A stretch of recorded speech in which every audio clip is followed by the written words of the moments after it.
ये है आषाढ़ के एक दिन नाटक का पार्ट 2। ठीक है, इसमें क्या है कि मल्लिका, तुम उनके प्रति सदा अनुदार रही हो माँ। तुम जानती हो उनका जीवन परिस्थितियों की कैसी विडंबना में बीता है।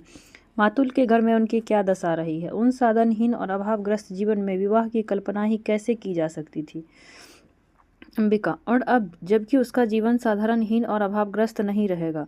किसी संबंध से बचने के लिए अभाव जितना बड़ा कारण होता है, अभाव की पूर्ति उससे बड़ा कारण बन जाती है। इंपॉर्टेंट पंक्ति है, अंबिका की है। उसके बाद मल्लिका, यह तुम्हारी नहीं विलोम की भाषा है। अंबिका, मैंने ऐसे व्यक्ति को अच्छी तरह समझती हूँ। तुम्हारे साथ उसका इतना ही संबंध है कि तुम एक उपादान हो जिसके आश्रय से वह अपने से प्रेम कर सकता है, अपने पर गर्व कर सकता है। परंतु तुम क्या सजीव व्यक्ति नहीं हो? तुम्हारे प्रति उसका या तुम्हारा कोई कर्तव्य नहीं है? कल तुम्हारी माँ का शरीर नहीं रहेगा और घर में एक समय के भोजन की व्यवस्था भी नहीं रहेगी, तो जो प्रश्न तुम्हारे सामने उपस्थित होगा उसका तुम क्या उत्तर दोगी? तुम्हारी भावना उस प्रश्न का समाधान कर देगी। फिर कह दो यह मेरी नहीं विलोम की भाषा है। मल्लिका, माँ, आज तक का जीवन किसी तरह बीता ही है, आगे का भी बीत जाएगा। आज जब उसका जीवन एक नई दिशा ग्रहण कर रहा है, मैं उनके सामने अपने स्वार्थ की घोषणा नहीं करना चाहती। मातुल, अंबिका, अंबिका, घर में हो कि नहीं? मातुल, हो घर में ही हूँ। मैं आज सारे ग्राम में घोषणा करने जा रहा हूँ कि मेरा इस कालिदास नामधारी जीव से कोई संबंध नहीं है। ये कौन है? कालिदास के मामा है मातुल। ठीक है। मल्लिका, क्या हुआ आर्य? मातुल, मातुल, मैंने उसे पाला पोसा बड़ा किया, क्या इसी दिन के लिए कि यह इस तरह कुलद्रोही बने? मल्लिका, परंतु उन्हें तो सुना है राज्य की ओर से सम्मानित किया जा रहा है। उज्जैनी से कोई आचार्य आए हैं। मातुल, यही तो कह रहा हूँ, उज्जैनी से कोई आचार्य आए हैं। मल्लिका, परंतु आप तो कह रहे हैं। मातुल, मैं ठीक कह रहा हूँ, आचार्य कल ही इसे अपने साथ उज्जैनी ले जाना चाहते हैं। मल्लिका, किंतु? मातुल, 2 रथ रथवा और 4 अश्वारोही उनके साथ हैं। मैं तुमसे नहीं कहता था अंबिका कि हमारे प्रति पितामह के एक दोहित्र पुत्र का गुप्त साम्राज्य की ओर से शकों से युद्ध कर चुका है। अंबिका, तुम अपने भागने की बात कर रहे थे? मातुल, उसी की बात कर रहा हूँ। अंबिका, तुम समझो कि एक तरह से राज्य की ओर से हमारे वंश का सम्मान किया जा रहा है और वे वंशात वंश कहते हैं। मुझे यह सम्मान नहीं चाहिए। यानी कि मतलब उनको उज्जैनी से जो आचार्य आए थे वरुचि, उन्हें साथ ले जाने के लिए, और वो जो ऋतु संहार की रचना किए था ना, तो उसी रचना के लिए उन्हें सम्मान देना चाहते थे। ठीक है, तो ये जाने के लिए तैयार नहीं है कालिदास। ठीक है, तो उनके मामा बोलते हैं कि ये सम्मान लेना नहीं चाह रहा है। ठीक है। मैं राजकीय मुद्राओं से किरीट होने के लिए नहीं हूँ। मातुल, मल्लिका, वे राजकीय सम्मान को स्वीकार करना चाहते हैं। मातुल, मेरी समझ में नहीं आता कि इसमें क्रय विक्रय की क्या बात है। सम्मान मिलता है तो ग्रहण करो, नहीं तो कविता का मूल्य ही क्या है? मल्लिका, कविता का कुछ मूल्य है आर्य मातुल, तभी तो सम्मान का भी मूल्य है। मैं समझती हूँ कि उनके हृदय में यह सम्मान कहाँ चुभता है। अंबिका, मैं तुम्हें विश्वास दिलाती हूँ कि वह उज्जैनी अवश्य जाएगा। मातुल, अवश्य जाएगा? वे लोग इसके अनुचर हैं जो अभी स्तुति करके इसे ले जाएंगे। अंबिका, सम्मान प्राप्त होने पर सम्मान के प्रति प्रकट की गई उदासीनता व्यक्ति के महत्व को बढ़ा देती है। तुम्हें प्रसन्न होना चाहिए कि तुम्हारा भाग्ने लोकनीति में निष्णात है। मातुल, यह लोकनीति है तो मैं कहूँगा कि लोकनीति और मूर्ख नीति दोनों का एक ही अर्थ है। जो व्यक्ति कुछ देता है, धन हो या सम्मान हो, वह अपना मन बदल भी सकता है, और बदल गया तो बदल गया। तुम सोचो कि सम्राट रुष्ट भी हो सकते हैं। एक साधारण कवि ने उनका सम्मान स्वीकार नहीं किया।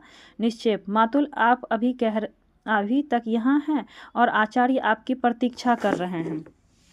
मातुल, और तुम यहाँ क्या कर रहे हो? मैंने तुमसे नहीं कहा था कि जब तक मैं लौट कर ना आऊँ तुम आचार्य के पास रहना? निश्चय, परंतु यह भी तो कहा था कि आचार्य विश्राम कर चुके तो तुरंत आपको सूचना दे दूँ। मातुल, यह भी कहा था, किंतु वह भी तो कहा था कि यह कहाँ तुम्हारी समझ में आ गया? वह नहीं आया। निश्चय, किंतु मातुल, किंतु मातुल क्या मूर्ख है? बताओ, तुम मुझे मूर्ख समझते हो? निश्चय, नहीं मातुल। मातुल, मैं मूर्ख नहीं तो निश्चय ही तुम मूर्ख हो। आचार्य ने क्या कहा है? निश्चय, उन्होंने कहा है कि वे आपके साथ इस सारे ग्राम प्रदेश में घूमना चाहते हैं जिस प्रदेश ने कालिदास की कविता को जन्म दिया है। मातुल, कालिदास की कविता? न जाने इतने बड़े आचार्य को इसकी कविता में क्या विशेषताएं दिखाई देती है। इस व्यक्त को अच्छा, इस व्यक्ति होना चाहिए। इस व्यक्ति को सामान्य लोक व्यवहार तक का तो ज्ञान नहीं और तुम लोक नीति की बात कहती हो। आप एक हरिण शावक को गोदी में लिए घर की ओर आ रहे थे। सौभाग्यवश मैंने बाहर ही देख लिया। मैंने प्रार्थना की कि कवि कुल गुरु, यह समय इस रूप में घर में जाने का नहीं है। उज्जैनी से एक बहुत बड़े आचार्य आए हैं। आप सुनते ही लौट पड़े जैसे रास्ते में सांप देख लिया हो। अंबिका, मल्लिका, मातुल के लिए अंदर से आसन ला दो। मातुल, नहीं, मुझे आसन नहीं चाहिए। आचार्य मेरी प्रतीक्षा कर रहे हैं। मैंने कहा, कविवर्य आचार्य आपको साथ उज्जैनी ले जाने के लिए आए हैं। राज्य की ओर से आपका सम्मान होगा। सुनकर रुककर जलते अंगारे की दृष्टि से मुझे देखा। मैं राजकीय मुद्राओं से किरीट होने के लिए नहीं हूँ। कालिदास को जब ये जाकर के बोलते हैं ना कि आपको आचार्य लेने आया है, तो ये बोलते हैं कि मैं राजकीय मुद्राओं से किरीट होने के लिए नहीं हूँ। ऐसा कहा जैसे राजकीय मुद्राएं आपके विरह में घुली जा रही हो, और चल दिए। मेरे लिए धर्म संकट खड़ा हो गया कि अनुनय करता हुआ आपके पीछे पीछे जाऊं या अभ्यागतों को देखूं। अब इस निक्षेप से आचार्य के पास बैठने को कहकर आया था, और यह धूड़ीहीन चक्र की तरह मेरे पीछे पीछे चला आया है। निक्षेप, किंतु मातुल, मैं तो समाचार देने आया था कि। मातुल, और मैं समाचार देने के लिए तुमसे धन्यवाद कहता हूँ। बहुत अच्छा किया। अभ्यागत वहाँ बैठे हैं और आप समाचार देने यहाँ चले आए हैं। अब इतना कीजिए, वे कवि कुल शिरोमणि जहाँ भी हो उन्हें ढूंढ कर ले आइए। मेरा कर्तव्य कहता है जैसे भी हो उसे आचार्य के सामने प्रस्तुत करो, और मन कहता है कि उसे जहाँ देखूँ वहीं चोटी से पकड़कर निक्षेप। मातुल का तीसरा नेत्र हर समय खुला रहता है। मल्लिका, परंतु कालिदास इस समय है कहाँ? निक्षेप, कालिदास इस समय जगदम्बा के मंदिर में है। ध्यान रखेंगे, कालिदास जो है वो कहाँ बैठे हुए थे, ठीक है, जब आचार्य वरुचि उन्हें लेने आए थे तो जगदम्बा के मंदिर में थे। मल्लिका, आपने उन्हें देखा है? निक्षेप, देखा है। मल्लिका, परंतु आपने मातुल से नहीं कहा? निक्षेप, मैं नहीं चाहता था कि मातुल इस समय वहां जाए। मल्लिका, क्यों? क्या आप भी नहीं चाहते कि कालिदास? निक्षेप, मैं चाहता हूं कि कालिदास उज्जैनी अवश्य जाए, इसलिए मैंने मातुल का इस समय उनके पास जाना उचित न समझा। मातुल को अपने मुंह के शब्द सुनने में ऐसा रस प्राप्त होता है कि वे बोलते ही जाते हैं, परिस्थिति को समझना नहीं चाहते। कालिदास हट कर रहे हैं। जब तक उज्जैनी से आए अतिथि लौट नहीं जाते वे जगदम्बा के मंदिर में ही रहेंगे, घर नहीं आएंगे। मतलब वो होता है ना कि घर जाएंगे तो शायद हमें आचार्य लेकर चले जाएंगे अपने साथ में, तो इसलिए क्या करते हैं, मंदिर में ही जाके बैठ जाते हैं, जगदम्बा के मंदिर में। अंबिका, कैसी विक्षणता है? निश्चय, विक्षणता? अंबिका, विक्षणता ही तो है। निश्चय, इसमें विक्षणता क्या है? अंबिका, राज्य कवि का सम्मान करना चाहता है, कवि सम्मान के प्रति उदासीन। जगदम्बा के मंदिर में साधना निरत हैं।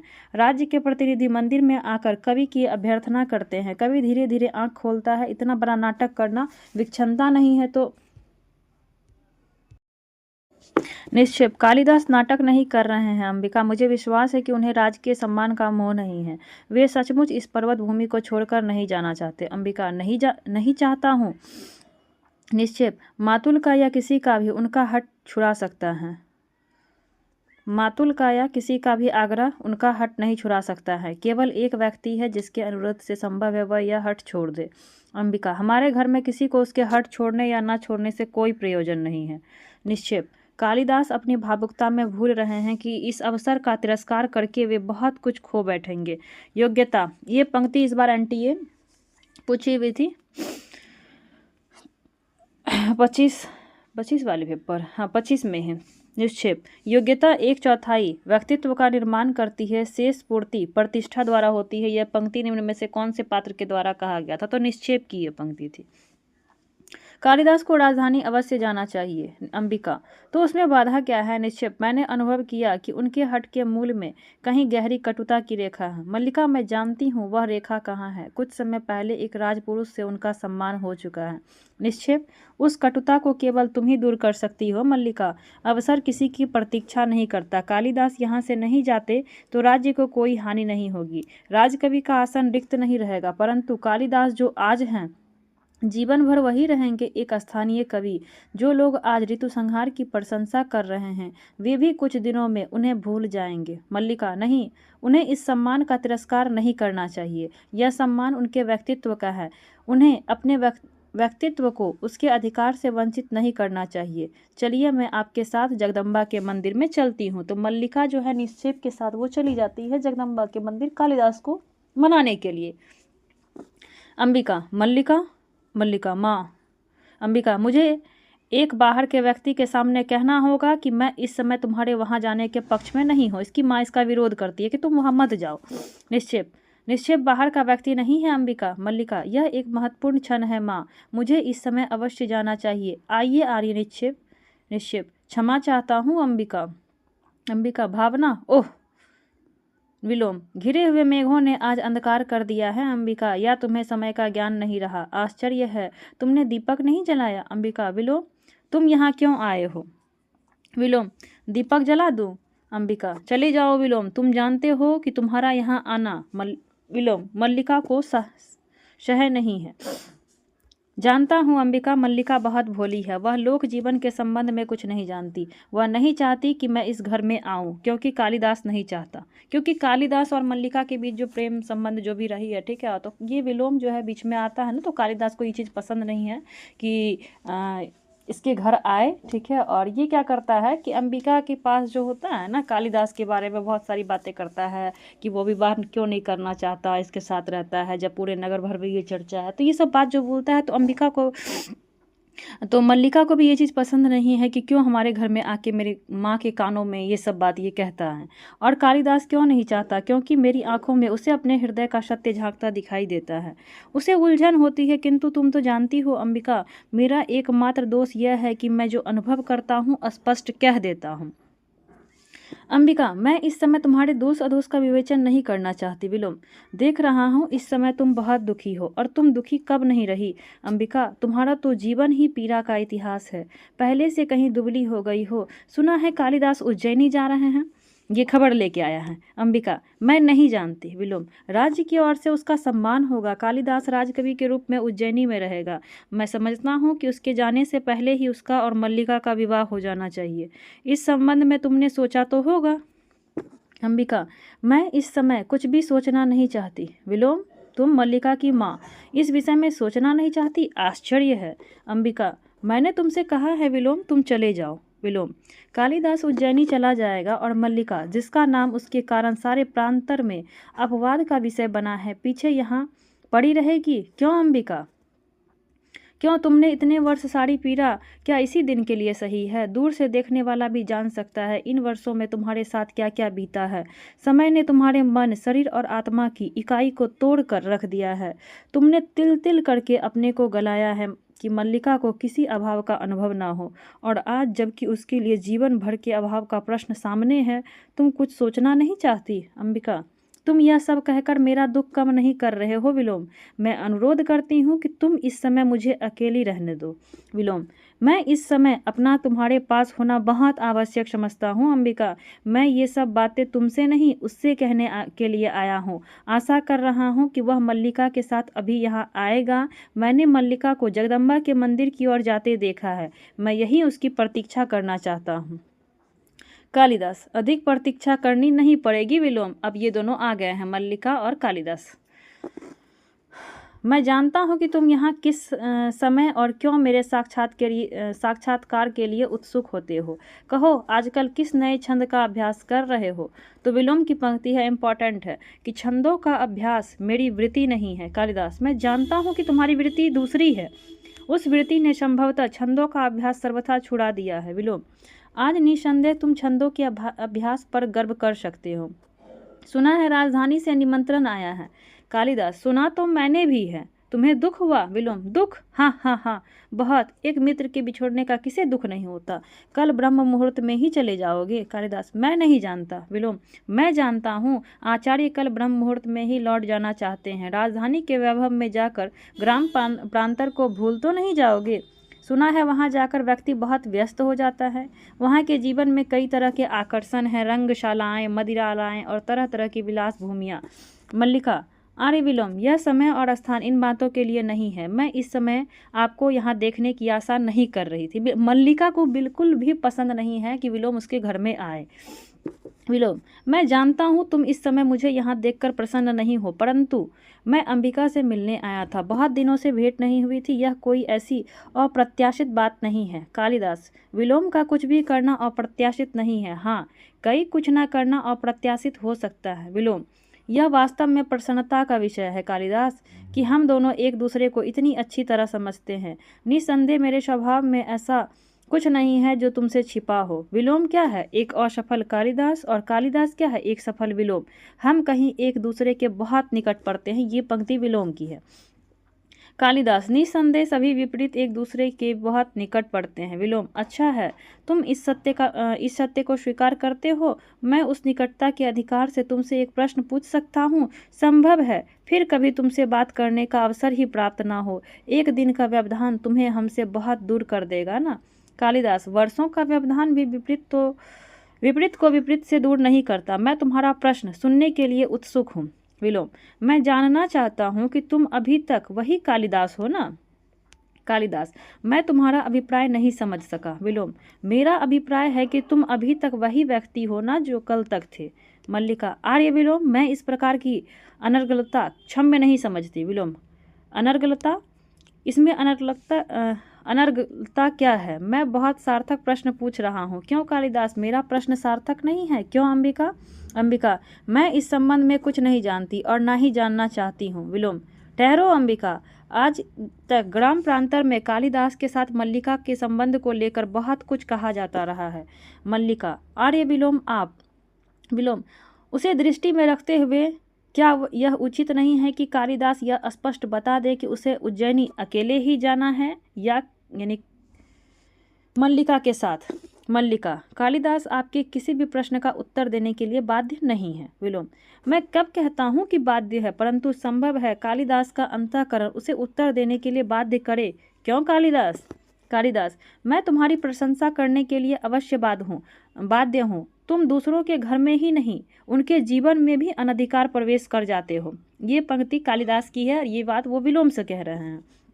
विलोम, अनधिकार प्रवेश? मैं क्यों अंबिका? तुम्हें कालिदास की यह बात कहाँ तक संगत प्रतीत होती है कि मैं विलोम दूसरे के जीवन में अनधिकार प्रवेश कर जाता हूँ? अंबिका, मैं कह चुकी हूँ, मुझे इस संबंध में कुछ भी नहीं कहना है। विलोम, बस चल ही दी। अच्छा कालिदास, तुम ही बताओ, तुम्हें अपनी यह बात कहाँ तक संगत प्रतीत होती है? मैंने किसके जीवन में अनधिकार प्रवेश किया है? चलो ग्राम प्रांतर में चलकर किसी से भी पूछ लें। तो तुम अपने अंतःकरण से भी मेरे प्रश्न का उत्तर देने के लिए बाध्य नहीं हो? संभवतः प्रश्न ही ऐसा है। कालिदास, तुम कुछ भी अनुमान लगाने के लिए स्वतंत्र हो। मैं इतना ही जानता हूँ कि मुझे ग्राम प्रांतर छोड़कर उज्जैनी जाने का तनिक मोह नहीं है।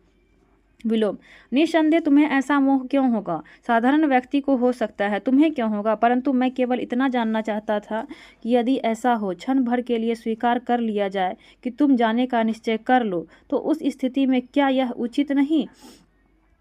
मल्लिका, आर्य विलोम, आप अपनी सीमा से आगे जाकर बात कर रहे हैं। मैं बच्ची नहीं हूँ, अपना भला बुरा सब समझती हूँ। आप संभवतः यह अनुभव नहीं कर रहे हैं कि आप यहाँ इस समय एक अनचाहे अतिथि के रूप में उपस्थित हैं। विलोम, यह अनुभव करने की मैंने आवश्यकता नहीं समझी।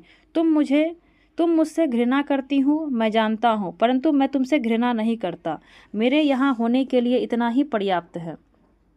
और एक बात कालिदास से भी करना चाहता था। तुम कालिदास के बहुत निकट हो, परंतु मैं कालिदास को तुमसे अधिक जानता हूँ। तुम्हारी यात्रा शुभ हो कालिदास। तुम जानते हो विलोम तुम्हारा ही शुभचिंतक है। कालिदास, यह मुझसे अधिक कौन जान सकता था? विलोम, अनचाहा अतिथि संभवतः फिर भी कभी आप पहुँचे, तब के लिए भी क्षमा चाहते हुए। मल्लिका, फिर उदास हो गए? देखो तुम मुझे वचन दे चुके हो। कालिदास, फिर एक बार सोचो मल्लिका, प्रश्न सम्मान और राजश्रय स्वीकार करने का ही नहीं है, उससे कहीं बड़ा एक प्रश्न मेरे सामने है। अब कालिदास और मल्लिका के बीच बात हो रही है, क्योंकि ये वादा कर चुका है कालिदास कि हाँ ठीक है मैं जाऊँगा। तो मल्लिका इसलिए इसको बोल रही है, तो फिर ये इसको अलर्ट करता है कि सोच लो एक बार अच्छी तरीके से। मल्लिका, और वह प्रश्न मैं हूँ ना? यहाँ बैठो, तुम मुझे जानते हो ना? तुम समझते हो कि तुम इस अवसर को ठुकरा कर यहाँ रह जाओगे तो मुझे सुख होगा? मैं जानती हूँ कि तुम्हारे चले जाने से मेरे अंतर को एक रिक्तता सा छा लेगी। बाहर भी संभवतः बहुत सूना प्रतीत होगा, फिर भी मैं अपने साथ छल नहीं कर रही। मैं हृदय से कहती हूँ तुम्हें जाना चाहिए। कालिदास, चाहता हूँ तुम इस समय अपनी आंखें देख सकती मल्लिका, मेरी आंखें इसलिए गीली है कि तुम मेरी बात नहीं समझ रहे। तुम यहाँ से जाकर भी मुझसे दूर हो सकते हो। यहाँ ग्राम प्रांतर में रहकर तुम्हारी प्रतिभा को विकसित होने का अवसर कहाँ मिलेगा। यहाँ लोग तुम्हें समझ नहीं पाते। वे सामान्य की कसौटी पर तुम्हारी परीक्षा करना चाहते हैं। विश्वास करते हो ना कि मैं तुम्हें जानती हूँ कि कोई भी रेखा तुम्हें घेर ले तो तुम घिर जाओगे। मैं तुम्हें घेरना नहीं चाहती, इसलिए कहती हूँ जाओ। कालिदास, तुम पूरी तरह नहीं समझ रही मल्लिका। प्रश्न तुम्हारे घेरने का नहीं है। मैं अनुभव करता हूँ कि यह ग्राम प्रांतर मेरी वास्तविक भूमि है। मैं कई सूत्रों से इस भूमि से जुड़ा हूँ। उन सूत्रों में तुम हो, ये आकाश और ये मेघ है, यहाँ की हरियाली है, हरिनों के बच्चे हैं, पशुपाल है। यहाँ से जाकर मैं अपनी भूमि से उखड़ जाऊँगा। मल्लिका, यह क्यों नहीं सोचते कि नई भूमि तुम्हें यहाँ से अधिक संपन्न और उर्वरा मिलेगी। इस भूमि से तुम जो कुछ ग्रहण कर सकते थे कर चुके हो। तुम्हें आज नई भूमि की आवश्यकता है जो तुम्हारे व्यक्तित्व को अधिक पूर्ण बना दे। कालिदास, नई भूमि सुखा भी तो सकती है। मल्लिका, कोई भूमि ऐसी नहीं जिसके अंतर में कोमलता ना हो। तुम्हारी प्रतिभा उस कोमलता को स्पर्श अवश्य पालेगी। कालिदास, और उस जीवन की अपनी अपेक्षाएं भी होगी। मल्लिका, यह क्यों आवश्यक है कि तुम उन अपेक्षाओं का पालन करो। तुम दूसरों के लिए नई अपेक्षाओं की सृष्टि कर सकते हो। कालिदास, फिर भी कई कई आशंकाएं उठती है। मुझे हृदय में उत्साह का अनुभव नहीं होता। मतलब इसको जाने का बिल्कुल भी इच्छा नहीं है। मल्लिका, मेरी ओर देखो। अब भी उत्साह का अनुभव नहीं होता। विश्वास करो, तुम यहाँ से जाकर भी यहाँ से अलग नहीं होगे। यहाँ की वायु, यहाँ के मेघ और यहाँ के हरिण, इन सबको तुम साथ ले जाओगे और मैं भी तुमसे दूर नहीं होऊंगी। जब भी तुम्हारे निकट होना चाहूँगी, पर्वत शिखर पर चली जाऊंगी और उड़कर आते मेघों में घिर जाया करूंगी। लगता है फिर वर्षा होगी। यूँ भी बहुत अंधेरा हो गया है। आचार्य तुम्हारी प्रतीक्षा कर रहे होंगे। कालिदास, मुझे जाने के लिए कह रही हो। मल्लिका, हाँ, देखना, मैं तुम्हारे पीछे प्रसन्न रहूंगी। बहुत घूमूंगी और हर संध्या को जगदम्बा के मंदिर में सूर्यास्त देखने जाया करूंगी। कालिदास, इसका अर्थ है तुमसे विदा लूं। मल्लिका, नहीं, विदा तुम्हें नहीं दूंगी। जा रहे हो इसलिए केवल प्रार्थना करूंगी कि तुम्हारा पथ प्रशस्त हो। जाओ। अंबिका, मल्लिका, अंबिका, तुम स्वस्थ नहीं हो। मल्लिका, चलो अंदर चलकर विश्राम कर लो। यानी कालिदास जी जो थे वो चले गए उज्जैनी। ठीक है। मल्लिका, मुझे यहाँ रहने दो माँ, मैं अस्वस्थ नहीं हूँ। देखो चारों ओर कितने गहरे मेघ घिरे हुए हैं। कल ये मेघ उज्जैनी की ओर उड़ जाएंगे। अंबिका, रो नहीं मल्लिका। मल्लिका, मैं रो नहीं रही हूँ माँ। मेरी आंखों से जो बरस रहा है यह दुख नहीं है, यह सुख है माँ, सुख है। तो यहाँ पे हमारी प्रथम अंक समाप्त हो जाती है। इसके बाद है अंक 2। ठीक है। कुछ वर्षों के अनंतर वही प्रकोष्ठ है। प्रकोष्ठ की स्थिति में पहले से कहीं अंतर आ गया है। लिपाई कई कई स्थानों से उखड़ रही हैं। गेरू से बने स्वस्तिक, शंख, कमल अब बुझे हुए से हैं। चूल्हे के पास पहले से बहुत कम बर्तन है। कुंभ केवल 2 हैं जो उन पर ऊपर तक काई जमी हुई है। ठीक है। तो अंक 2 प्रारंभ होती है। इसमें निक्षेप है। निक्षेप कहता है अब कैसा है अंबिका का स्वास्थ्य। अंबिका क्या हो गई है, बीमार पड़ गई है। मल्लिका, वैसे ही ज्वर आता है अभी। निक्षेप, पहले से कुछ भी अंतर नहीं पड़ा। मल्लिका, लगता तो नहीं है। निक्षेप, 2 वर्ष से निरंतर एक सा ज्वर। वास्तव में अंबिका बहुत चिंता करती है। मल्लिका, औसत भी ठीक से नहीं खाती ना। निक्षेप, तुम्हारा स्वास्थ्य कैसा है। मल्लिका, ठीक है। निक्षेप, दुबली होती जा रही हो। बहुत दिनों से राजधानी की ओर से कोई व्यक्ति नहीं आया। कभी कभी सोचता हूँ एक बार उज्जैनी जाकर उनसे मिल आऊं। तो मल्लिका और निक्षेप में बात हो रही है और ये बोल रहा है कि उज्जैनी की ओर से कोई आदमी नहीं आया है। मेरा तो इच्छा यही होता है कि मैं एक बार कालिदास से मिल आऊं। ठीक है। मल्लिका, क्यों। निक्षेप, कई बातें करना चाहता हूँ। कई बार लगता है कि दोष मेरा ही है। मल्लिका, किस बात का। निक्षेप, बात तुम जानती हो। मैंने आशा नहीं की थी कि उज्जैनी जाकर कालिदास इस तरह वहाँ के हो जाएंगे। मल्लिका, और मुझे प्रसन्नता है कि वे वहाँ रहकर इतने व्यस्त हैं। यहाँ उन्होंने केवल ऋतु संहार की रचना की थी। वहाँ उन्होंने कई नई काव्यों की रचना की है। 2 वर्ष पहले जो व्यवसायी आए थे उन्होंने कुमार संभव और मेघदूत की प्रतियां मुझे ला दी थी। बता रहे थे कि उनकी एक और बड़े काव्य की बहुत चर्चा है परंतु उसकी प्रति उन्हें नहीं मिल पाई है। निक्षेप, यूँ तो सुना है उन्होंने कुछ नाटकों की भी रचना की है जो उज्जैनी की रंगशालाओं में खेले गए हैं। फिर भी। मल्लिका, फिर भी क्या। निक्षेप, मुझे कहते हुए दुख होता है कि उन्हीं व्यवसायियों के मुंह से और भी तो कई बातें सुनी थी। मल्लिका की पंक्ति है, क्या बोलती है कि जब व्यक्ति उन्नति करता है तो उसके नाम के साथ कई तरह के अपवाद जुड़ने लगते हैं। निश्चिप मैं अपवाद की बात नहीं कर रहा, उठकर टहलने लगता है। सुना यह भी तो था ना कि गुप्त वंश की राजदुहिता से उनका विवाह हो गया है। कहने का मतलब यह है कि प्रियंगु मंजरी के साथ उनका विवाह हो गया है, ये बात निश्चिप को पता चल चुकी है। और ये बात क्या करता है, वो मल्लिका को बताता है। मल्लिका, तो इसमें बुरा क्या है निश्चिप? एक तरह से देखे तो बुरा नहीं भी है, परंतु यहाँ रहते उनका जो आग्रह था कि जीवन भर विवाह नहीं करेंगे। यहाँ जब थे कालिदास तो वो कहते थे कि मैं जीवन भर विवाह नहीं करूँगा, और वहाँ जाकर वो विवाह कर लिए। उस आग्रह का क्या हुआ? उन्होंने यह भी न सोचा कि उनके इसी आग्रह की रक्षा के लिए तुमने। मल्लिका, उनके प्रसंग में मेरी बात कहीं नहीं आती। मैं अनेकानेक साधारण व्यक्ति में से हूँ, वे असाधारण हैं, उन्हें जीवन में असाधारण का ही साथ चाहिए था। सुना है राजदुहिता बहुत विदुषी हैं। निश्चिप, हाँ सुना है, बहुत शास्त्र दर्शन पढ़ी है। मैंने कहा ना कि एक तरह से देखे तो इसमें कुछ बुरा नहीं है, परंतु दूसरी तरह से देखने पर बहुत गलानी होती है। मल्लिका, इसके विपरीत मुझे अपने से गलानी होती है कि यह ऐसी मैं उनकी प्रगति में बाधा भी बन सकती थी। आपके कहने से मैं उन्हें जाने के लिए प्रेरित न करती तो कितनी बड़ी क्षति होती। निश्चिप, यह तो दुख है कि मेरे कहने से तुम ऐसा ना करती तो आज तुम्हारा जीवन का यह रूप ना होता। मल्लिका, मेरे जीवन में पहले से क्या अंतर आया है? पहले माँ काम करती थी, अब वे अस्वस्थ है तो मैं काम करती हूँ। ये बात को टाल देती है यहाँ पे, ठीक है। निश्चिप का कहने का मतलब ये है कि मतलब वो तो वहाँ शादी कर ली और तुम उनके आशे में यहाँ क्या हो कि बिना शादी किए हुए बैठी हुई हो, उनकी प्रतीक्षा कर रही हो। और लेकिन मल्लिका क्या बोलती थी है कि नहीं, कोई परिवर्तन नहीं हुआ है, कोई अंतर नहीं हुआ है हमारे जीवन में। पहले माँ काम करती थी और अब मैं काम करती हूँ। निश्चित, बाहर से तो इतना ही अंतर लगता है मल्लिका, केवल इतना ही अंतर है। माँ को औसत दे दूँ, अभी आती है। मल्लिका, माँ ठंड लगती हो तो किवाड़ बंद कर दूँ? निश्चिप, लगता है आज फिर कुछ लोग बाहर से आए हैं। मल्लिका, कौन लोग? निश्चिप, संभवतः राज्य के कर्मचारी हैं। दो वैसी ही आकृतियां मैंने देखी है जैसी तब देखी थी जब आचार्य कालिदास को लेने आए थे। मल्लिका, वैसी आकृतियां? जानते हो माँ इस संबंध में क्या कहती है? कहती है कि जब भी ये आकृतियां दिखाई पड़ती है कोई ना कोई अनिष्ट होता है, कभी युद्ध की सूचना आती है तो कभी महामारी की, परंतु पिछली बार तो ऐसा कुछ नहीं हुआ। निश्चिप, नहीं हुआ? मल्लिका, क्या हुआ?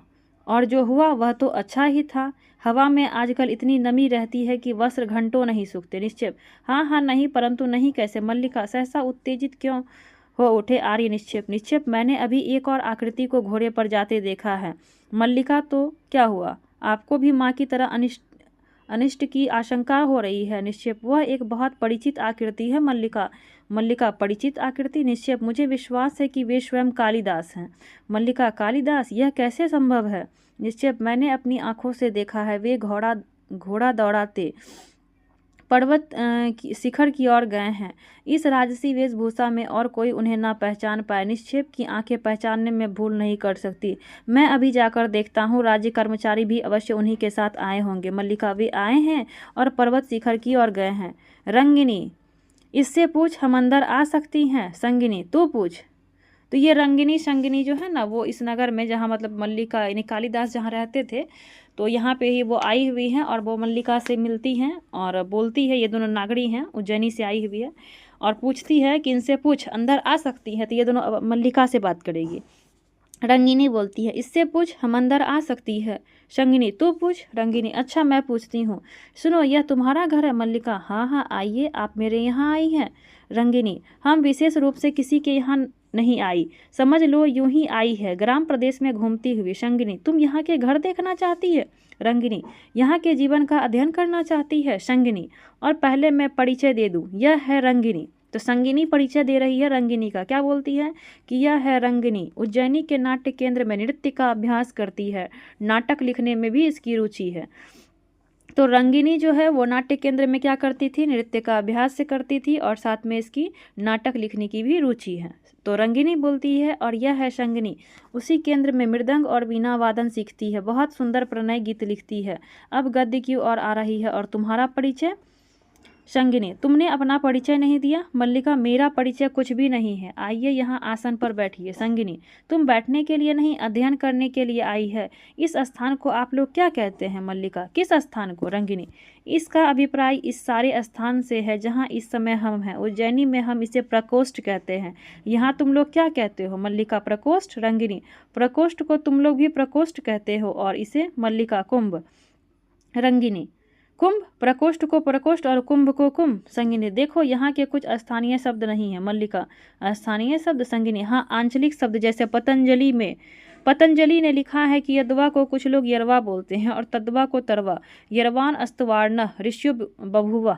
तो ये जो है ना एनटीए पूछा हुआ है 23 वाले पेपर में कि पतंजलि का उल्लेख निम्न में से कौन सी पात्र के द्वारा की गई है? तो ठीक है, संगनी के द्वारा की गई थी।